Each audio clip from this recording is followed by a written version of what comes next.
온유의 모델은 예수님입니다. 마태복음 11장 29절 말씀에 나는 마음이 온유하고 겸손하니 나의 멍에를 베고 내게 배우라. 그리하면 너희 마음이 쉼을 얻으리니 라고 말씀했습니다. 예수님이 직접 말씀하셨어요. 예수님이 온유하고 겸손하니까 예수님한테 직접 그 온유함을 배워라. 예수님을 닮아라. 그 말씀입니다. 교육학에 보면 하로우라는 실험이 있습니다. 그 원숭이를 실험했는데 엄마 원숭이 대신에 두꺼운 철사로 딱딱하게 엄마 원숭이 하나를 만들고 또 인형 중에 하나는 부드러운 천을 가지고 엄마 원숭이를 만들었습니다. 그래서 그 우유병을 그 안에다 집어넣고 그 어린 원숭이들이 젖을 먹게 했습니다. 첫날은 양쪽에 다 이렇게 달려들어서 그 새끼 원숭이들이 젖을 먹었습니다. 그 다음 날 돼서 또 원숭이들에게 젖을 먹였는데 철사로 만들어진 딱딱하게 만들어진 원숭이한테는 새끼들이 하나도 안 가고요.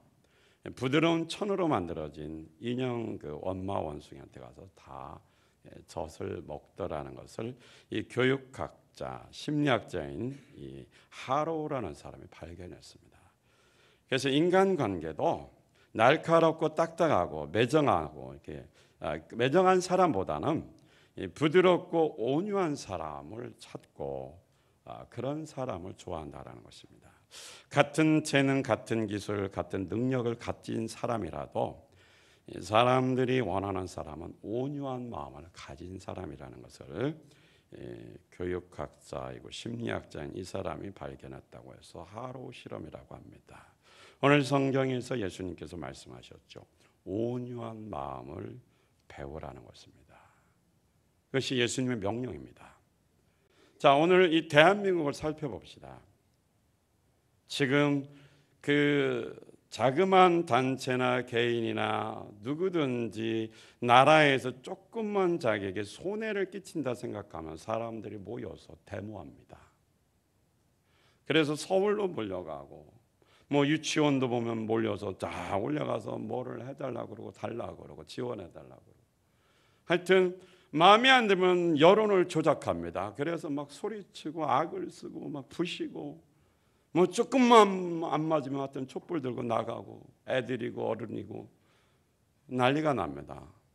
요즘 아이들도 보세요. 감정 조절이 없어요. 뭐 자기 마음에 안 들면 그냥 성질내고 나가버리고 폭발하고 아주 폭력을 휘둘르고 그래서 학교 폭력이 얼마나 심각합니까? 온유함이 없는 세상이에요. 하나님도 무시하고요. 뭐 아주 사람들 속에 분노로 악으로 가득 차 있어요. 이런 세상에 우리가 어떻게 살아야겠습니까? 온유하게 사는 것이 그리스도인의 삶입니다. 가정에서도 마찬가지입니다. 가정이 매일매일 시끄럽습니다. 소리 지르고 악을 쓰고 늘 부부싸움하고 애들 속삭이고 뭐 그 버릇이 교회와도 똑같아요. 그러니 뭐예요? 하나님이 그 가정, 하나님이 그런 사람들을 어떻게 도와줍니까? 온유할 때에 하나님이 복을 주시고 도와주시는 것입니다. 성경에서 온유하라 그랬는데 오늘 말씀에도 보면은 3장 1절 6절에 보면 이것이 물론 7절에 보면 남편 나오고 1절 6절은 아내에 관한 이야기지만 이것은 가정에 관한 이야기입니다. 어떤 집에 도를 순종치 않는 남편이 있어요. 하나님의 말씀에 불순종하는 아버지가 있단 말이죠. 다른 말로 하면 하나님 말씀을 정말 무시하는 자식들이 있는 거죠. 또 하나님 말씀을 무지막지하게 하나님 두려운 줄 모르고 무시하는 또 여자 부인이 있을 수도 있는 거예요. 여기다가 아내라는 말만 국한시키지 말고 우리 적용을 좀 하나님 말씀을 무시하는 사람들에게 적용시켰으면 좋겠어요. 예수님을 믿지도 않고 교회를 다녀도 지멋대로 사는 야생마 같은 성도, 교인들이 많다. 성도는 순종하니까.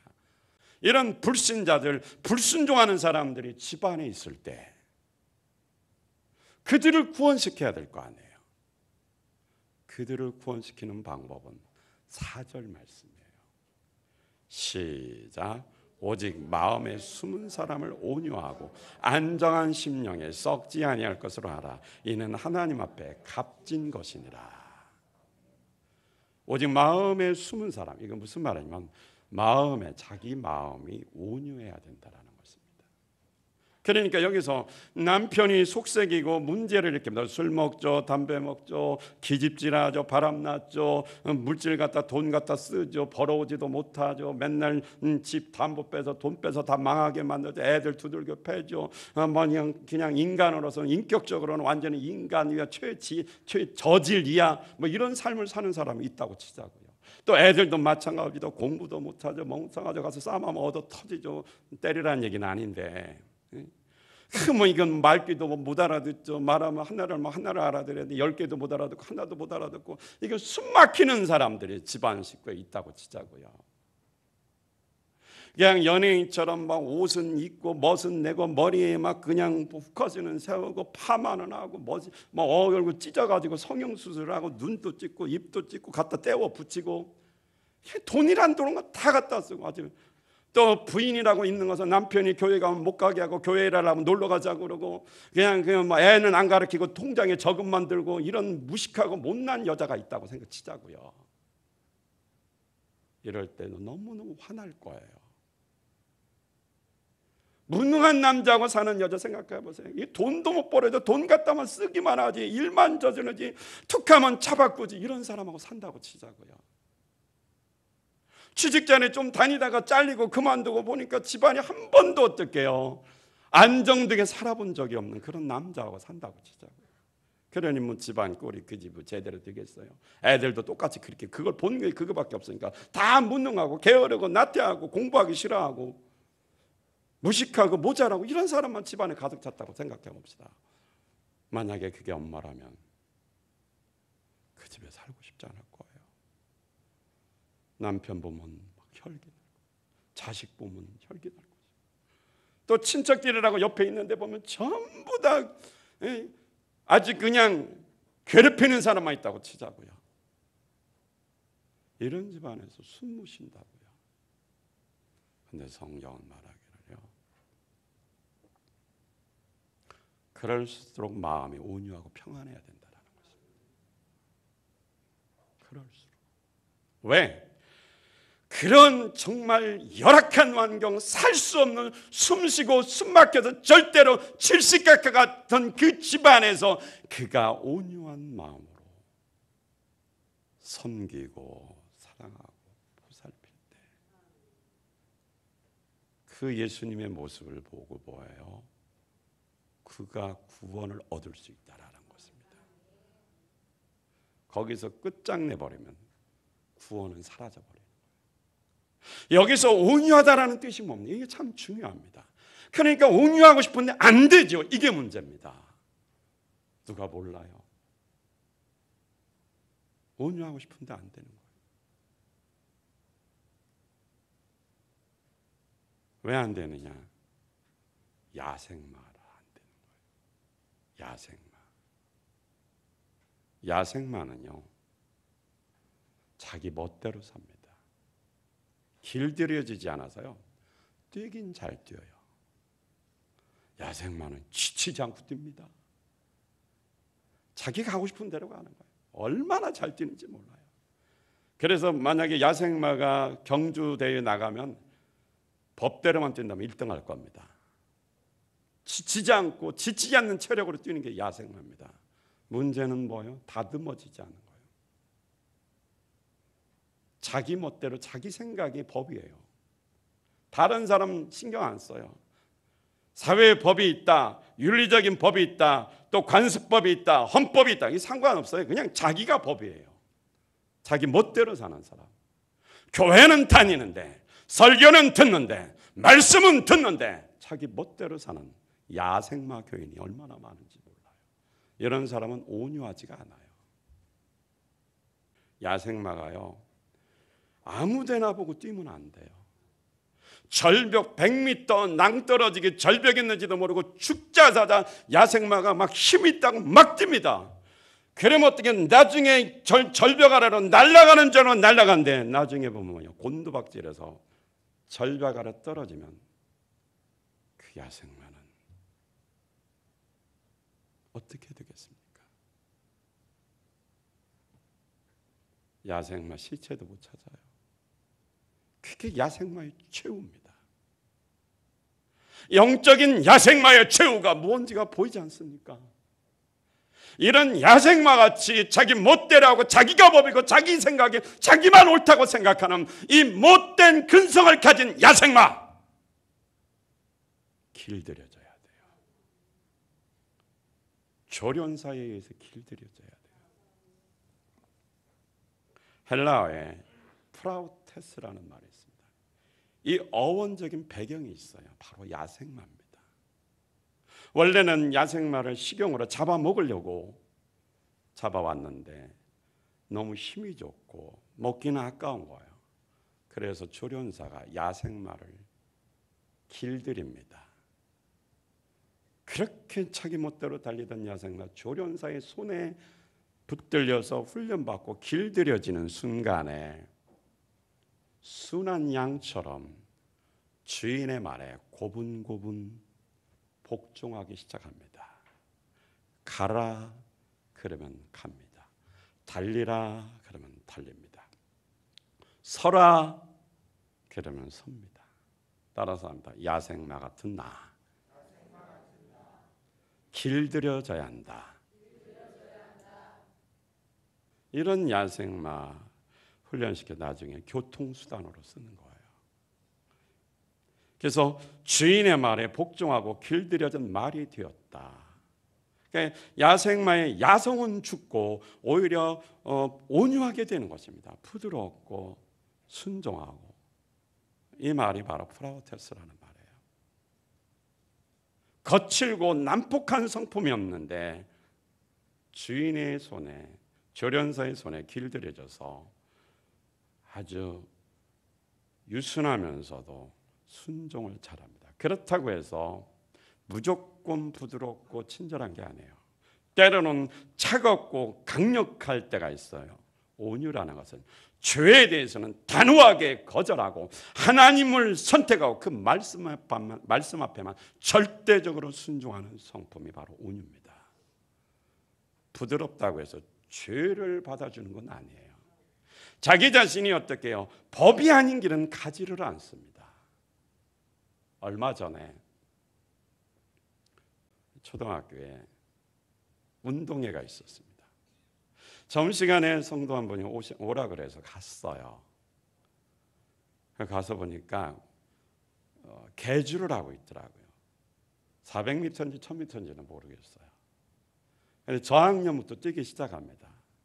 근데 처음에는 비슷하게 갔는데 한 2학년, 3학년 되나 모르겠어요. 아주 우리 교회 세은이 같이 생긴 애인데 세은이는 아닌 것 같아.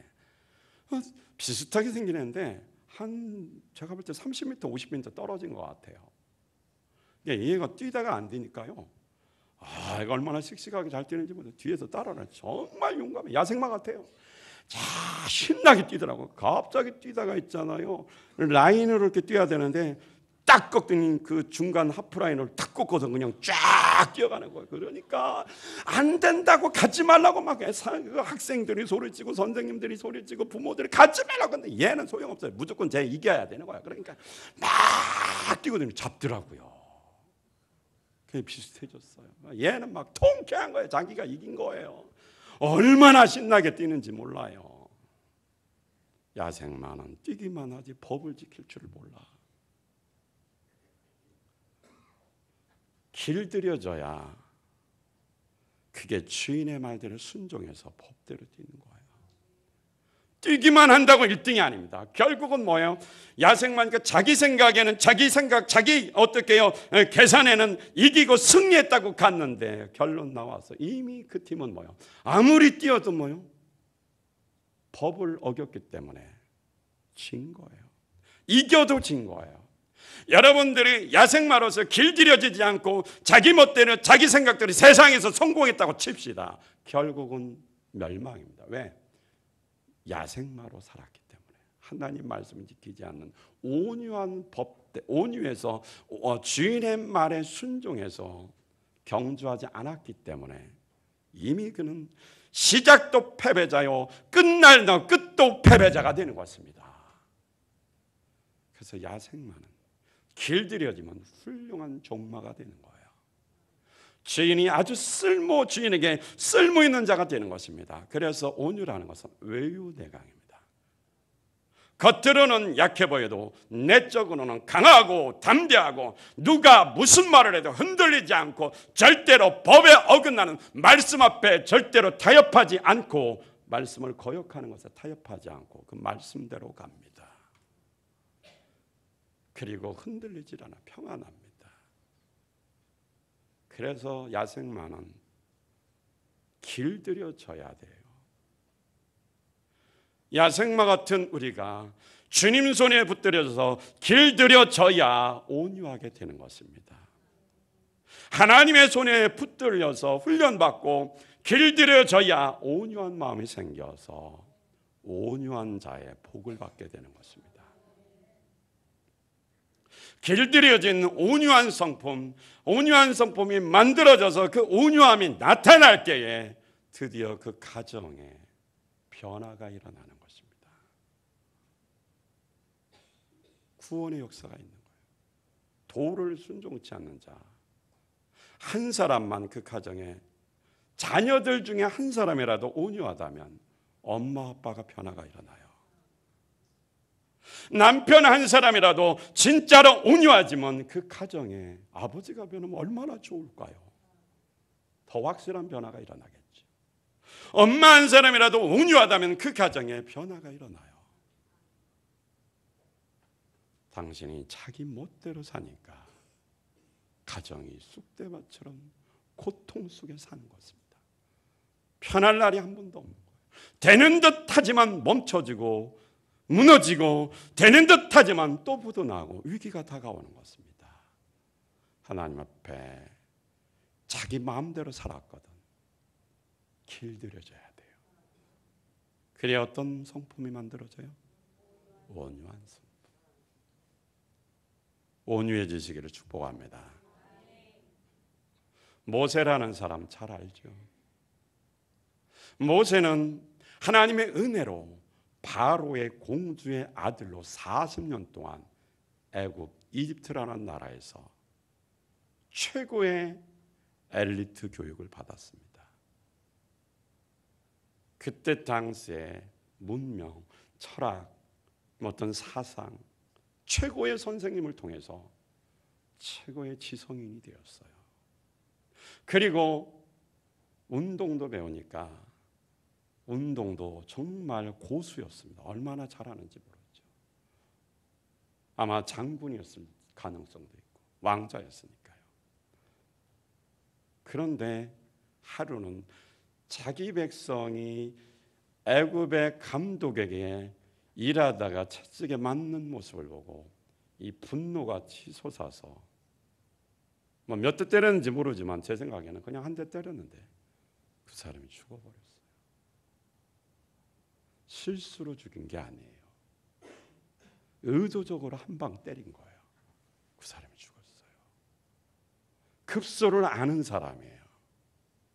제가 볼 때는 모세가 엄청난 고수였던 것 같아요. 그 정도로 학식도 운동도 뛰어난 재능을 가진 사람이었어요. 그런데 아직 길들여지지 않는 거예요. 자기 감정을 조절할 만한 온유함이 없었습니다. 감정 조절을 못한 거죠.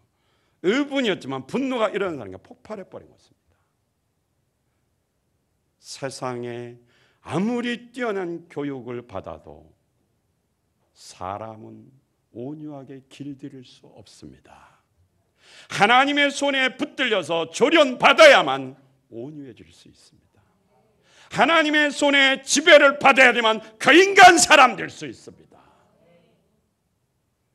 하나님이 통치하고 하나님이 지배하지 않으면 그 사람은 사람 될 수가 없어요. 모세 40년 동안 화려하게 교육받았고 정말 차세대에 인정받는 지도자 리더였습니다.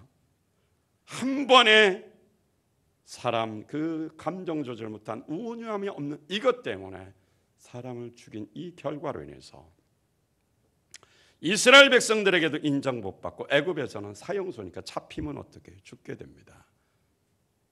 꿈이 좌절되고 인생 다 끝났습니다. 그래서 광야로 도망갑니다. 광야에서 40년 동안 얼마나 고되게 훈련받는지 모릅니다. 광야로 몰아낸 것도 하나님. 왜? 하나님이 그를 길들여서 애굽에서 이스라엘 백성들을 탈출시킨 위대한 지도자로 만들기 위해서 그에게 온유함을 길들이는 훈련을 하신 것입니다. 화려한 왕궁의 왕자로서 부족함 없이 살다가 옷부터 거지 옷 입는 거죠. 집도 없어요. 처갓집에 얹혀 삽니다. 우리나라 말에 아무리 갈 데 없어도 처갓집에 얹혀 살지는 말라는 말이죠. 이스라엘도 상관 있는지는 모르겠지만 가서 여자들만 있는 집에 양치기로 왕자가 차세대 지도자가 양치기 목동으로 추락합니다. 양똥을 치고 양털을 깎고 양을 씻기고 양 어떻게 해요? 쓰다듬어 주고 또 인도에서 물 먹이고 풀 뜯어 먹이고 정말 고통 속에 고난 속에 삽니다. 양을 키우면서 거기서 한 마리의 양의 소중함을 깨닫고 하나님의 사랑을 알고 기다릴 줄 아는 인내를 배우면서 그가 혈기왕성해서 과거에 움직였던 그 어떻게 야생마 같은 그 야생마 같은 야성이 어떻게 해요? 죽으면서 온유한 자로 길들여지고 만들어지는 것입니다. 하나님의 손에 붙들리니까 하나님의 말씀에 하나님 앞에 지배받으니까 그 정말 야생마 같고 감정 조절 못해서 실수투성인 혈기 많은 모세가 온유한 자로 변화가 된 것입니다. 광야에서 40년 걸렸어요. 온유라는 성품은 성령의 열매입니다. 그러니까 오늘 나는 성령 충만해서 성령의 지배를 받아야 돼요. 모세가 온유한 성품을 가졌다는 것을 알 수 있는 것이 구스 여자를 취했을 때 민수기 12장 1절로 3절에 보면 구스 여자를 취했을 때에 아론과 미리암 누나가 모세를 집중 공격하고 책망했습니다. 하나님께서 모세와만 말씀하느냐 우리와도 말씀하신다면 모세를 엄청나게 비방했습니다. 하나님이 내게도 말씀하신다. 모세한테만 말하는 것 아니다 이 말이에요. 그러면서 모세가 잘못했다고 책망했어요. 그런데 하나님께서 그 말씀을 들으시고 모세, 아론, 미리암 세 사람을 불렀습니다. 그리고 모세는 온유함이 지면에서 모든 사람보다 승하다 최고로 온유한 사람이다라고 인정해 주면서 미리암과 아론을 책망하고 미리암이 거기서 문둥병에 걸리게 됩니다. 구스 여자는 흑인 여자입니다. 그래서 흑인 여자가 집안에 들어오는 거 아마 싫었던 것 같고 그것이 무슨 잘못된 것처럼 무지하게 책망했는데 사실은 모세는 흑인도 감싸한 거예요. 전 세계 열방에 하나님 나라를 증거하는 일에 쓰임받은 거죠. 거기 하나님의 뜻인데 자기 생각, 야생마들은 자기 생각만 옳다고 말합니다. 하나님의 원대한 뜻, 하나님의 꿈, 하나님의 비전, 하나님의 계획을 모른단 말입니다. 모세는 하나님의 계획을 알고 살았던 거죠. 그러니까 온유한 것은 하나님 말씀에 절대적으로 충성하고 순종하는 것입니다. 모세가 온유한 것은 하나님도 알고 세상도 안다 이 말씀이죠. 그래서 미리암이 모세를 비방했던 미리암이 문둥병에 걸렸습니다. 이때 모세가 잘됐다, 나를 비방하고 나를 책망하고 나를 헐뜯고 너만 하나님 말씀 듣냐, 너만 주의 종이냐, 나도 종이다 하고 따지더니 문둥병 걸려서 참 하나님의 살아계신 증거 보니까 속이 시원하다 이렇게 말하지 않았어요. 그 누나를 위해서 기도합니다. 민수기 12장 13절에 보니까 모세가 여호와께 부르짖어 가라되 하나님이여 원컨대 그를 고쳐 주옵소서. 진짜 온유하죠. 그가 문둥병에 걸려 고통당하는 그 모습을 보고 잘됐다고 말하지 않고 하나님, 그가 야생마처럼 모르는, 정말 그 하나님의 뜻을 몰라서 그랬으니까 문둥병 고쳐주세요, 용서해 준 거죠. 불쌍히 여긴 거죠. 그를 위해서 기도해 준 것입니다. 온유하지 않으면 그렇게 할 수가 없어요. 온유한 마음이 있으니까 비방하는, 그 책망하는 누나지만 가족이지만 그를 어떻게 해요? 불쌍히 여기고 그를 위해서 기도해 줍니다. 모세의 온유함 때문에 미리암이 구원받았잖아요. 문둥병에서 고침받았잖아요. 용서할 수 없는 그런 환경, 정말 저질스러운 그런 모습인데, 도저히 용납할 수 없는 그런 상황인데 살고 싶지 않을 겁니다. 그 사람들하고 얼굴 맞대고 싶지 않은 그런 사람도 있을 것입니다. 예수님 닮아야죠. 길을 들여줘야죠. 무슨 마음 가져야 돼요? 온유한 마음. 그러면 뭐예요? 나의 온유함으로 그를 용서하고 그를 위해서 기도해 주었기 때문에 그가 구원받는 거예요. 그렇다고 온유하다고 해서 죄와 타협하라는 얘기는 아닙니다. 말씀대로 순종하는 온유한 자가 돼야 돼요. 할렐루야. 하나님의 손에 붙들린다는 성령 충만해야 돼요. 하나님의 손에 붙들린다는 성령 충만하다고 생각하면 됩니다. 성령 충만하면 뭐예요? 성령의 지배를 받잖아요. 우리는 성령께 붙들림 받아야 온유할 수가 있어요. 성령에 붙들림 받아 온유한 자만이 하나님 말씀을 들을 수 있습니다. 교만한 자는 설교 말씀 듣지 않습니다. 비방합니다. 부정적으로 생각합니다. 온유한 자는 겸손하게 하나님 말씀을 듣습니다. 모세와 미리암, 너에게만, 아니 아론과 미리암, 모세 너와만 말하냐? 우리와도 말한다. 교만했어요. 모세가 말한 그 말씀, 하나님 말씀을 들으면 되는데 너에게만 말하냐? 나에게도 말한다. 이 교만 때문에 결국 문둥병에 걸린 것입니다. 온유하지 않으면 하나님의 말씀을 듣는 귀가 없어요. 성령 충만하여 하나님의 손에 길들여져서 하나님 말씀이 선포될 때 언제든지 주인의 말씀 아닙니까? 듣고 받아들이고 순종해야 돼요.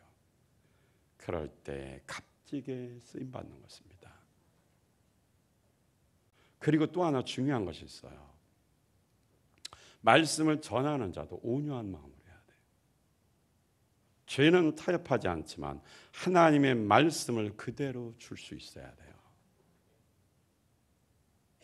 말씀도요, 온유한 가운데 전해야 돼요. 주님 심정 가지고, 사랑 가지고, 책망을 해도 저 영혼이 회개하는 그 마음을 가지고. 그러니까 뭐요? 표현이 다를 뿐이에요. 똑같은 말을 해도. 그 사람이 어떻게 해요? 온유하니까 결국은 뭐예요? 변화가 일어나는 거죠. 예수님 죄 없었어요. 그런데 채찍에 맞고 십자가를 질 때 아무 말도 하지 않았어요. 모욕을 당했어요. 모욕으로 갚지 않았어요. 고난당했어요. 위협하지 않았어요. 단지 하나님께 맡겼어요. 온유한 사람은 하나님께 맡기는 거예요. 심판하시는 하나님, 오늘 세 번역에 보니까 이렇게 표현했습니다. 고난을 당하셨으나 위협하지 않으시고 정의롭게 심판하시는 얘기 다 맡기셨습니다. 공의대로 심판하시는 하나님께 다 맡겼다라는 것입니다. 온유한 자는 하나님께 맡기는 거예요. 하나님이 그가 회개치 않으면 심판할 것이고 회개하면 붙들려서 길들여져서 만들어질 것입니다. 왜 온유해야 되는가? 온유하면 가정의 구원의 역사, 이 엄청난 축복이 와요. 성경에 오니까 복받는 비결은 온유해야 돼요. 할렐루야. 예수님이 온유를 보여줬으니까 내게 배우라 그랬잖아요. 그러니까 성령께 붙들려서 우리는 온유한 자로 길들여져야 돼요. 이제 우리 야생마처럼 그만 내 마음대로 살지 말고 하나님 손에 붙들립시다. 성령의 지배를 받고 삽시다. 할렐루야. 그러니까 온유는 내가 만드는 게 아니에요. 성령님께 붙들려야 돼요. 그러기 위해서 몸부림치면서 기도해야죠. 뭐 가만히 있는다고 붙들려집니까? 붙들어 달라고 기도해야 되죠. 그래서 온유한 자로 길들여져야 돼요. 안 되잖아요. 생각은 이렇게 하면 안 되잖아요. 예배 끝나고 문 닫고 나가면 이게 생각대로 안 되잖아요. 그렇죠? 분명히 은혜 받을 때는 나도 뭔가 좀 잘 해보자 하는데 막상 실천하려고 그러면 뭐예요? 마음 따로 몸 따로 나중에 몸 마음 다 각계전도 다 따로따로 하나도 되는 게 없어요. 조련사에서 길들여져야 돼요. 하나님의 손에 붙들려서 성령께 붙들려져서 어떻게 해야 돼요? 길들어요. 온유해지는 거예요. 거기서 온유함이 나타날 때 복이 옵니다. 첫째 어떤 복이 오느냐? 온유하면 사람들에게 영향력을 끼칩니다. 그 첫 번째 예가 뭐였죠? 오늘 말씀이에요. 가정 속에서 엄마가 온유하든 아빠가 온유하든 자녀들이 온유하든 온유한 사람을 통해서 그 가정이 이끌어져 가면 말씀에 불순종하고 야생마 같은 사람들이 모여 사는 그 가정, 자기 멋대로 완전히 야생마 투성인 그 들판 같은 집안이 말씀으로 돌아와 구원받는다라는 사실입니다. 온유는 영향력이 이렇게 강력합니다. 할렐루야. 여러분, 모세와 바로의 차이점이 있어요. 바로 왕 하면 뭐예요? 강팍하다라는 생각이 납니다. 세상의 최고의 권력을 가진 자입니다. 바로 왕은 그 당시에 신적인 존재입니다. 바로 말 한마디에 사람이 죽고 살고 한 나라가 망하고 흥하고 바로의 그 손 아래 권력에 달렸습니다. 얼마나 강력한 나라의 신적인 존재 같은 왕인지 모릅니다. 그런데 모세는 80 먹은 할아버지요. 군대도 안 이끌고 자기 혼자 혈혈당신 대변인 하나 데리고 갑니다. 누구죠? 아론. 그리고 와서 내 백성을 내놓으라 그럽니다. 모세의 상징은 뭐예요? 온유함이에요. 군대에 힘도 없어요. 그냥 하나님의 말씀 가지고 온유함으로 가서 바로 왕을 대합니다. 바로하고 전쟁을 한다. 외모적으로 볼 때, 외형적으로 볼 때 누가 이깁니까? 바로 왕이 이기죠. 그리고 모세가 싸워서 이길 수 있는 상대가 아닙니다. 그런데 결과를 볼 때 10가지 재앙을 내리면서 그렇게 강팍했던 바로 왕, 완전히 어떻게 하나님의 손에 재앙이 내리니까 애굽은 초토화되고 자기 큰아들도 죽고 온 집안 식구의 장자, 짐승의 첫 새끼까지 다 죽었습니다. 온유한 모세가 결국은 승리하고 자기 백성을 노예에서 구원시켰습니다. 노예에서 해방시켜 그 백성을 자유인으로 구원시켰어요. 온유가 구원시킨 거예요. 온유가 강팍함을 깨트리고 녹아내리게 하고 심판을 내려서 승리하게 한 것입니다. 할렐루야! 온유한 자가 이렇게 대단한 영향력을 끼치고 그 온유한 자는 결국 땅을 차지한다고 그랬어요. 온유해야 세상에서도 복을 받아요. 시편에 보면 온유한 자가 37편 11절 오직 온유한 자는 땅을 차지하며 풍부한 화평으로 즐기리로다. 마태복음 5장 5절 예수님이 직접 말씀하신 산상수훈에는 온유한 자는 복이 있나니 저희가 땅을 기업으로 받을 것이요. 기업을 얻는단 말이에요. 몇 가지로 여기 해석이 됩니다. 기업이니까 실제로 땅을 차지합니다.